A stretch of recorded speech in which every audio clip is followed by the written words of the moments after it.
A série de História da Tecnologia dessa vez vai contar com detalhes um episódio do mercado.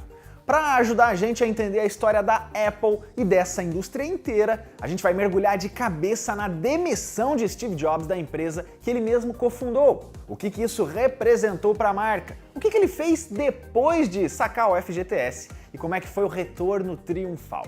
Mas antes eu vou pedir para você se inscrever aqui no canal do Tecmundo se você ainda não é um inscrito. Deixa o seu joinha, senão você vai esquecer. E toca no sininho para receber a notificação porque tem vídeo todo dia, beleza? Então vamos lá para a história da demissão do Steve Jobs.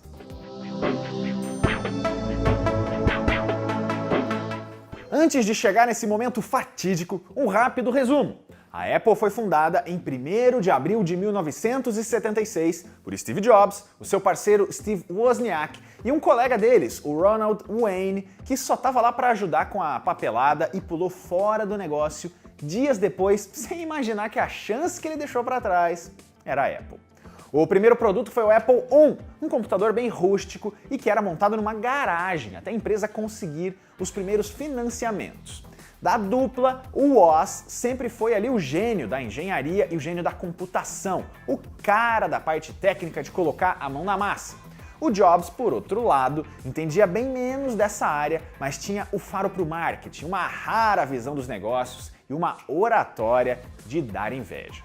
Agora saltamos para 1983, quando o investidor e presidente da maçã, Mike McCullough, que era um executivo veterano para tocar a empresa, que já não era ali mais uma aventura, mas sim uma companhia consolidada na lista de empresas mais poderosas do mundo da Fortune 500. O escolhido foi o John Sculley, que era chefão da Pepsi.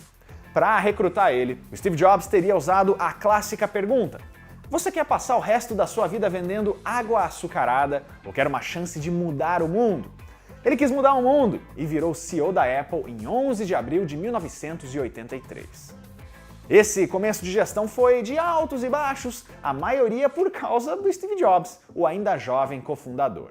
Nessa época, o computador Apple Lisa era um fracasso absoluto de crítica, especialmente de vendas, o que enfureceu o Jobs, que tinha colocado muita paixão nesse projeto.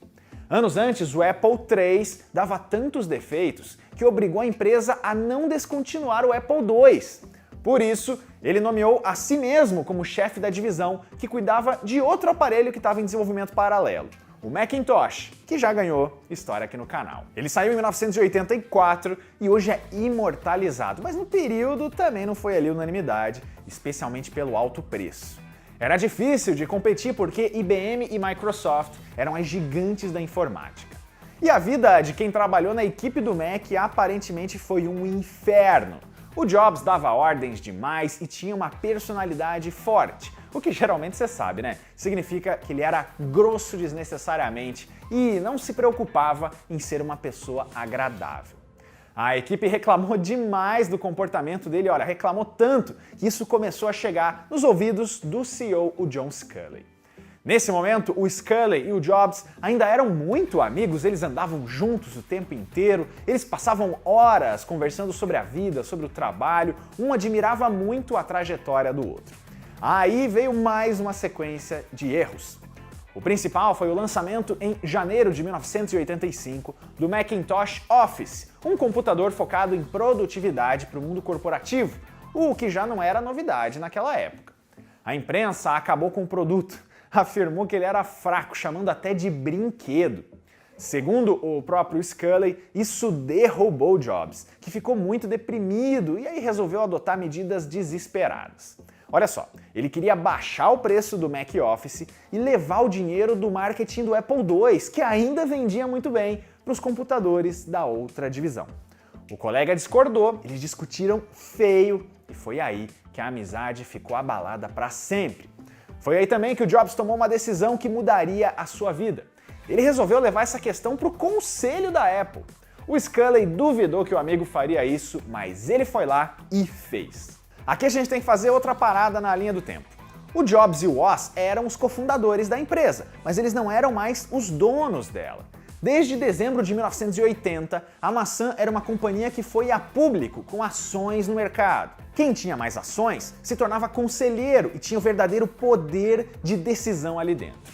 O próprio CEO fazia ali as suas coisas, tomava decisão, mas era uma figura mais de gerência executiva que podia ser contrariada. Não era uma boa ideia brigar com o conselho da Apple. Um por vez, o Jobs e o Sculley apresentaram os seus argumentos para o conselho em reuniões separadas. Em 24 de maio de 1985, o Sculley venceu, principalmente porque a situação da empresa não andava muito boa na época, e o Jobs era visto como rebelde e temperamental demais para continuar dando ordens. Além disso, nos argumentos, o cofundador tentou virar a mesa e fazer o conselho demitir o CEO, que ele mesmo ajudou a contratar, o que não colou com eles. Mas olha, não foi uma demissão simples também. Primeiro, o conselho permitiu que o Sculley tirasse o Jobs da chefia da divisão do Macintosh.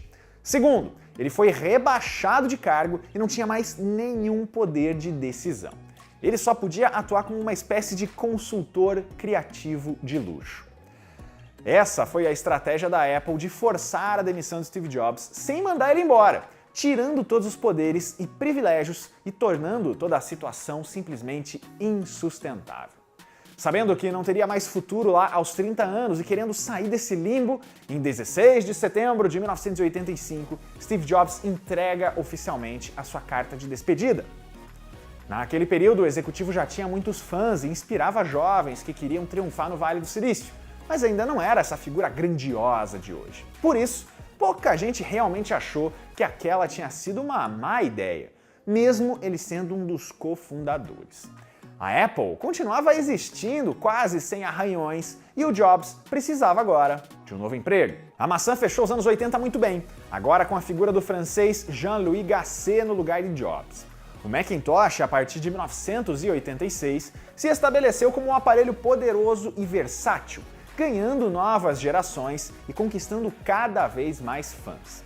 O Sculley até começou a sonhar com um projeto ambicioso, um assistente pessoal digital, ou PDA. O nome dele era Newton, em homenagem ao físico que formulou a teoria da gravidade e estampou a primeira logo da história da Apple. Daqui a pouquinho a gente volta a falar sobre ele. Já o Jobs, olha, ele não perdeu tempo. O cofundador aproveitou e recrutou vários ex-colegas, a maioria já insatisfeita na maçã por causa das brigas entre os times do Apple II e do Mac. Com essa galera nasce uma nova empresa, a Next, com tudo em maiúsculo menos a letra E. A ideia já estava na cabeça do Jobs faz tempo, quando ele virou só o consultor de luxo na Apple, então faltava só a oportunidade perfeita. A ideia da Next era fazer uma workstation diferente, um computador voltado para a educação, que fosse capaz de rodar testes de laboratório, mas também ser usado nos dormitórios por estudantes fazer o dever de casa, os trabalhos e tudo mais. E quase que a ideia nem teve tempo de nascer.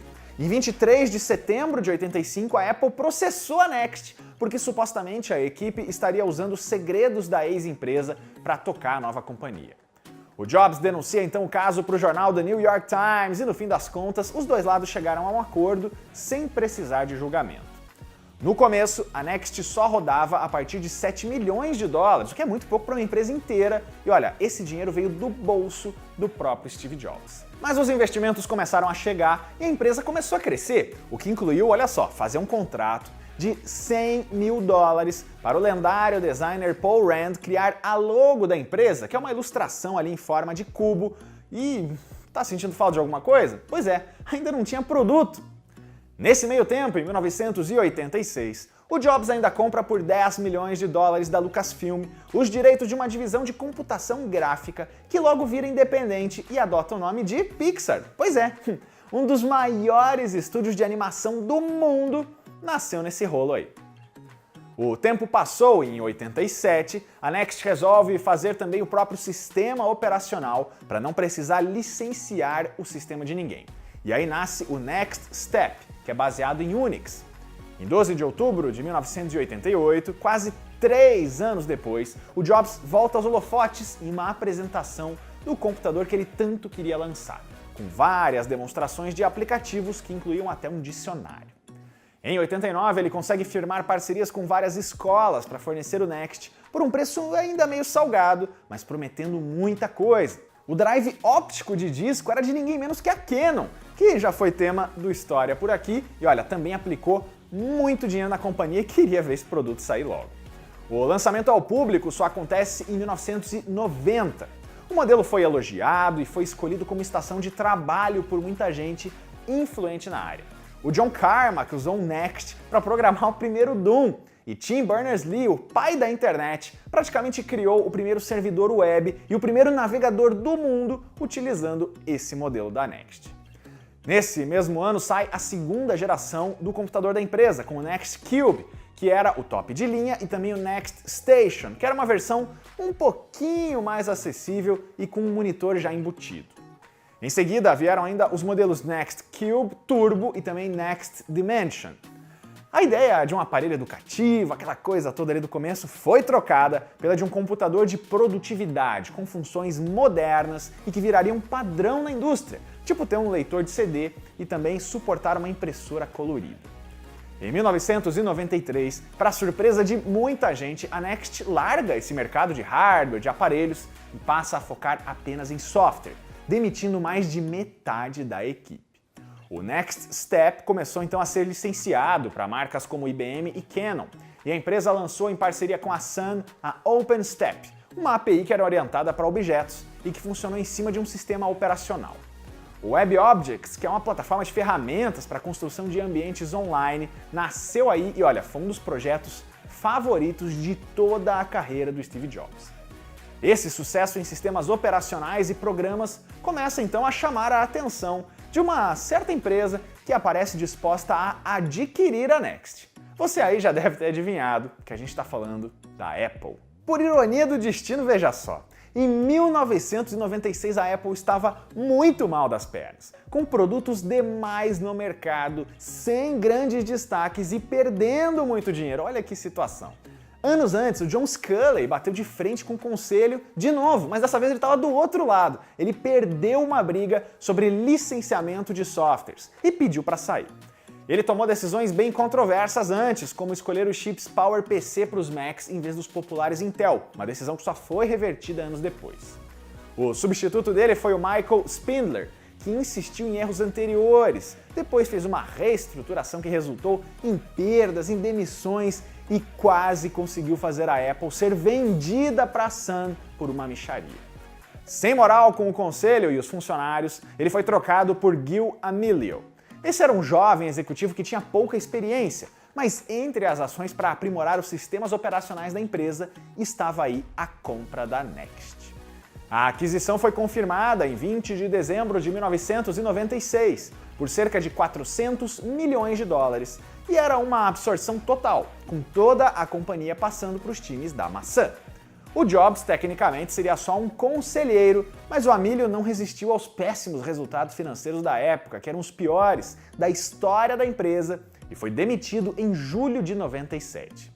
A oficialização do retorno aconteceu em agosto, quando Jobs subiu ao palco do Macworld daquele ano e comandou a conferência daquele jeito que você conhece muito bem que ele faria nos anos seguintes. Em setembro de 1997, 12 anos depois da demissão forçada, o Jobs se tornava o CEO interino da Apple, mas não vai sair do cargo até o seu próprio afastamento por questões de saúde. Logo no começo, ele fez uma reestruturação completa das linhas, cancelou um monte de produtos, promoveu a descontinuação até mesmo do Newton, aquele assistente portátil que só deu dor de cabeça para a Apple. O produto que marcou seu retorno foi o iMac G3, que é aquele que tem a traseira colorida, começou só na cor azul, depois ganhou vários modelos. E é claro que ele não acertou em todas, mas em seguida vieram o iTunes, o iPod, o iPhone, o iPad e muito mais. Não dá para dizer que foi um erro colocar ele novamente no cargo, mas vale lembrar que Steve Jobs não era o gênio por trás de todas as ideias. Ele tinha uma equipe extraordinária por trás, com grandes nomes em todos os processos, incluindo ali o design com o Johnny Ive, na engenharia com vários chefes de setores e por aí vai.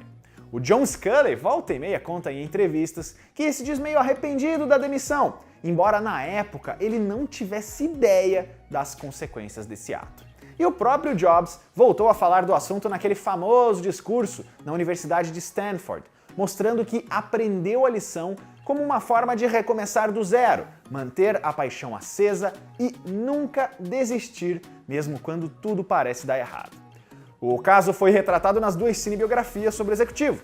Jobs, de 2014, com Ashton Kutcher no papel principal, e Steve Jobs, de 2015, com Michael Fassbender vivendo o Jobs e o Jeff Daniels como John Sculley. E olha, se você quer detalhes mesmo, aí fica a indicação da biografia dele, que é um livro escrito por Walter Isaacson. E essa é a história da demissão, do tempo em outra empresa e do retorno de Steve Jobs, um capítulo que é muito importante na trajetória da Apple e também na história da tecnologia. Se você tem uma sugestão de uma empresa, de um produto ou de um serviço para figurar aqui no canal, deixa o seu comentário, porque a gente lê, a gente atende os pedidos da galera assim. Não se esqueça de se inscrever no canal do Tecmundo se você não é inscrito, deixa o joinha aqui no vídeo, toca no sininho para receber as notificações e confere a playlist do História da Tecnologia, porque aquela história que você tanto quer ver já pode ter sido contada aqui. Até a próxima!